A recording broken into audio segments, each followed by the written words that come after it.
actuelle. Nous allons revenir sur ce plateau pour notamment avec d'autres acteurs, notamment les leaders du FNDC, avec notre invité qui est prévu dans cette émission, M. Sékou Koundounou, et l'un des membres de la coordination nationale du Front du FNDC, qui menace de reprendre ces manifestations. Mais je pense que si la régie est prête, on peut aller d'abord avec un élément de reportage avant de revenir sur ce plateau avec notre prochain invité, Sékou Koundounou, si tout va bien, et pourquoi pas d'autres acteurs de la société, notamment les dissidents du FNDC également seront représentés dans cette émission par M. Belaba. Il est activiste de la société civile.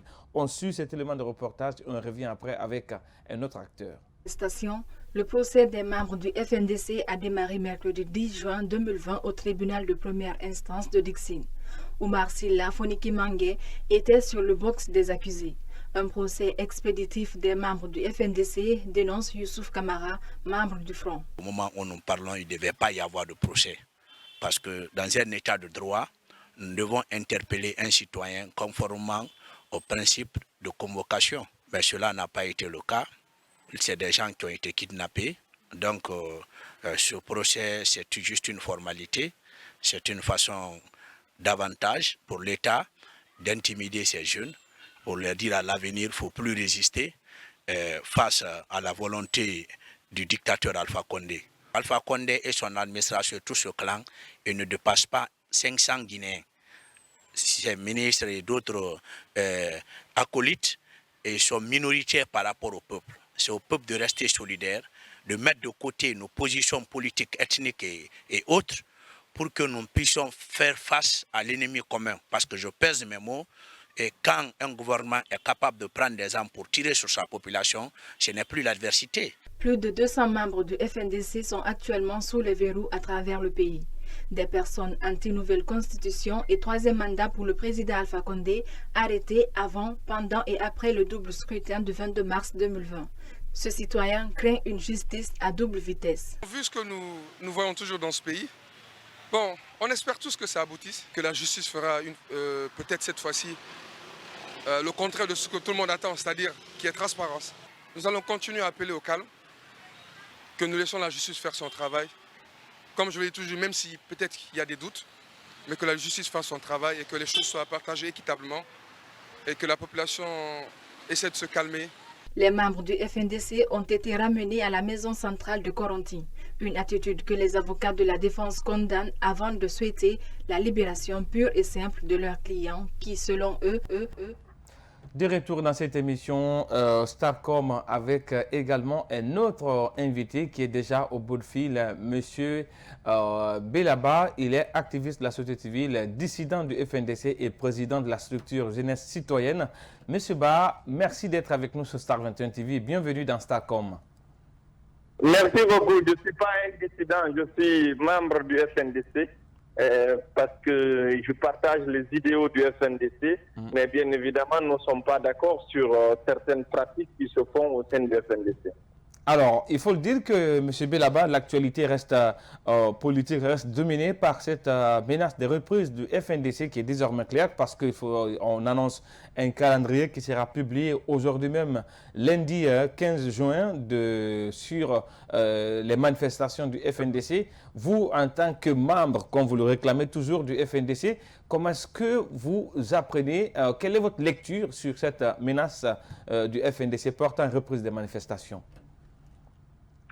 Vous savez, le combat du FNDC, c'est depuis une année et on avait un objectif clair et précis pour empêcher Alpha Condé de faire sa forfaiture, son coup d'État du 22 mars.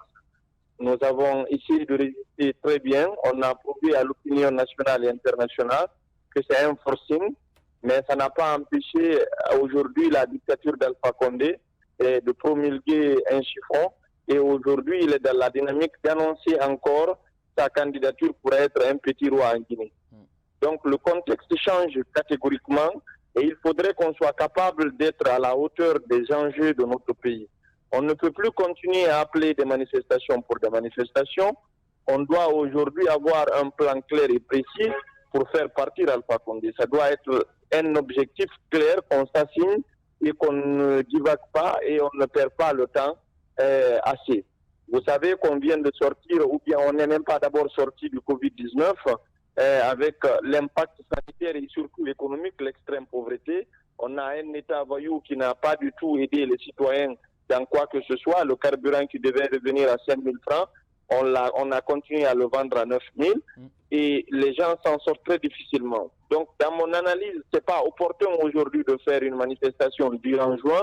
Peut-être en début juillet, on peut penser à une manifestation juste pour rappeler les troupes à l'ordre, mais il faut que nous définissions un plan pour faire partir Alpha Condé en début septembre, parce que les élections qu'il veut faire, c'est en début octobre. Donc, il faut qu'on lance l'assaut en septembre pour que nous puissions nous débarrasser de cette dictature.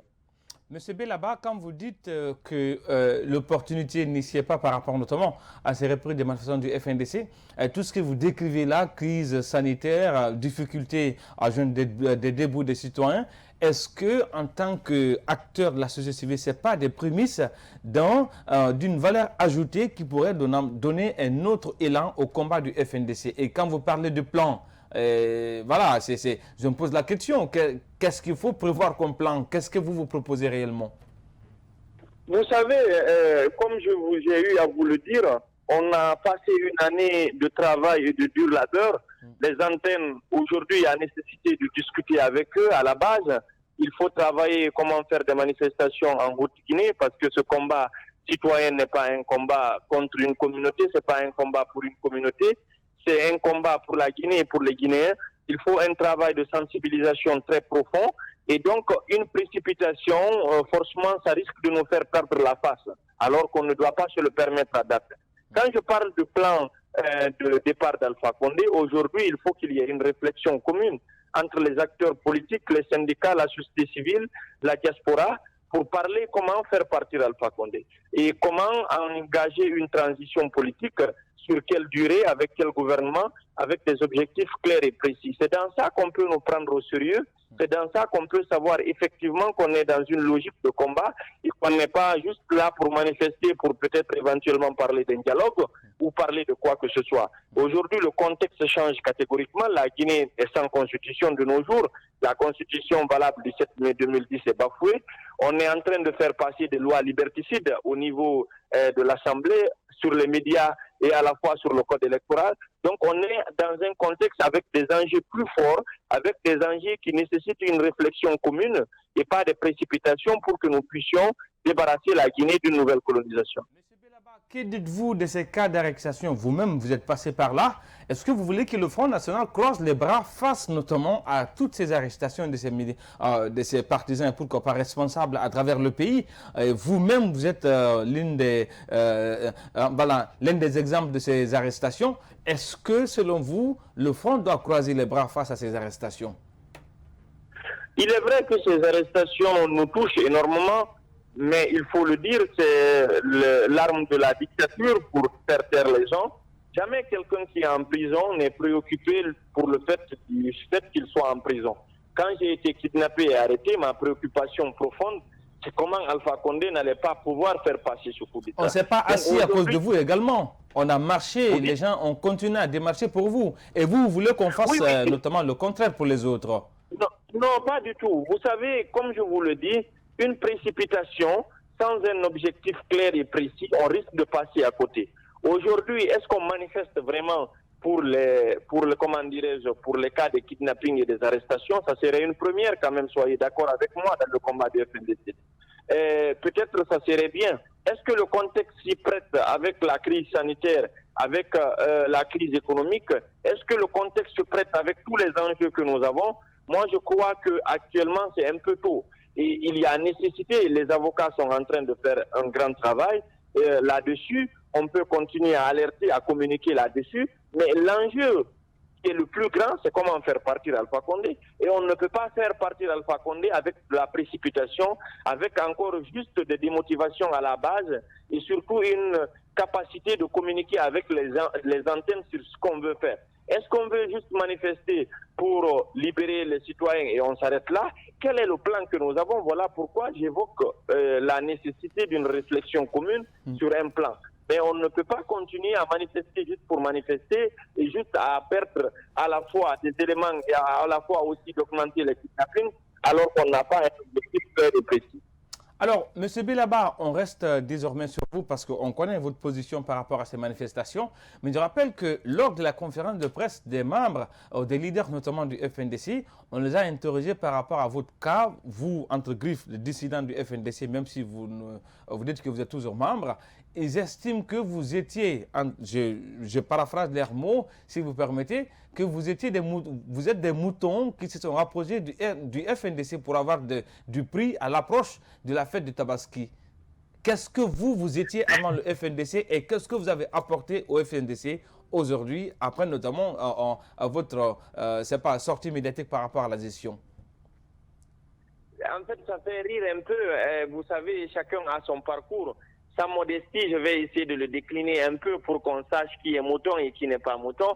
Moi, je suis lauréat de la première école de gestion au Maroc. J'ai été 4e de la République en 2008.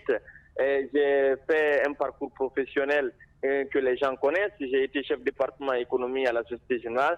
J'ai été chef département économie à l'université Nongo. J'ai été analyste crédit pendant 4 ans au niveau de la Société Générale. J'ai été directeur financier d'une société. C'est bon pour votre CV. Par rapport au FNDC, qu'est-ce que vous avez apporté réellement? Permettez, j'en viens. Et comme je vous le dis, ça c'est juste un parcours pour dire que je suis totalement autonome par mes prises de position. Par rapport au FNDC, je rappelle que personnellement, j'ai importé 1500 gilets où quand on est venu adhérer au FNDC, c'était un enjeu majeur. Je peux vous amener les images. Vous pouvez venir sur la page du FNDC, le spot de la gagnotte. Je suis beaucoup plus représenté avec le doyen Sano lors de notre adhésion. On comptabilise juste mon organisation depuis qu'on a adhéré au FNDC.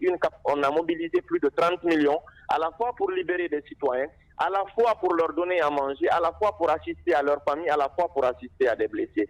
Là aussi, je viens de lancer une cagnotte où on a comblé de 10 millions pour assister les enseignants du secteur privé, c'est entre parenthèses. Donc, on est totalement libre et indépendant dans nos prises de position. Ceux qui ont donné ces allégations n'ont pas d'emploi, n'ont jamais travaillé. C'est des gens qui sont salariés et surtout, c'est des gens qui profitent des cotisations des membres pour permettre de se faire une vie. Parmi ces membres-là, il y a un dont le mariage a été financé par M. Sano. Il y a un dont les charges sont couverts à Dakar par un parti politique. On connaît assez de cela. Mais personne ne peut oser publiquement aujourd'hui, je le défie qui que ce soit, personne ne peut mettre sur la page publique quelque chose qui peut compromettre Bella ou qui peut compromettre les membres avec lesquels je travaille. Rien, absolument rien. Par conséquent, personne aussi n'ose débattre avec nous sur la base des revendications légitimes que nous avons dit. On a parlé d'orientation politique de notre combat. On a parlé de la gestion des fonds à l'interne. Ceux qui sont en train de dire qu'on ne reçoit jamais du cash au sein du FNDC, c'est faux. Les partis politiques cotisent, les membres cotisent.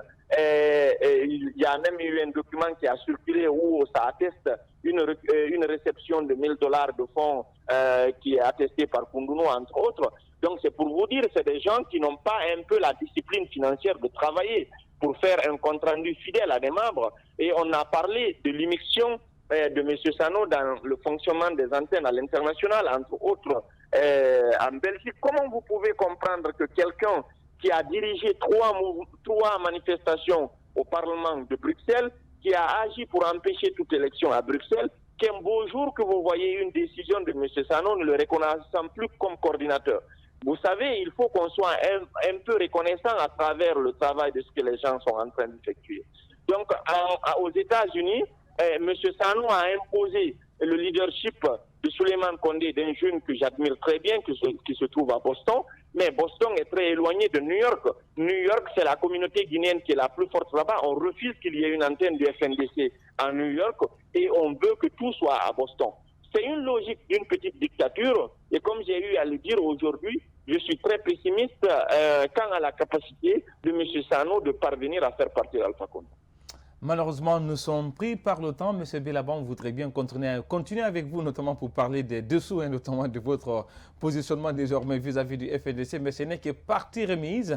Merci d'être passé sur Star 21 TV et plus particulièrement dans cette émission Starcom. On espère que ça ne sera pas la dernière non plus. Pas du tout, pas du tout. Au plaisir et dans les prochains jours, vous serez mieux édifiés dans le combat que nous sommes en train de mener. Nous espérons que ces premières des informations seront également livrées dans cette émission Starcom. Merci d'être passé avec nous et vous, chers téléspectateurs, merci d'avoir suivi cette émission. Nous espérons tout simplement qu'elle vous a permis notamment d'avoir une vue profonde sur la situation sociopolitique en parlant des activités du FNDC. Et nous, on va fermer porte et fenêtre de ce numéro de Starcom. Mais surtout, restez connectés à cette télé car le meilleur reste à venir.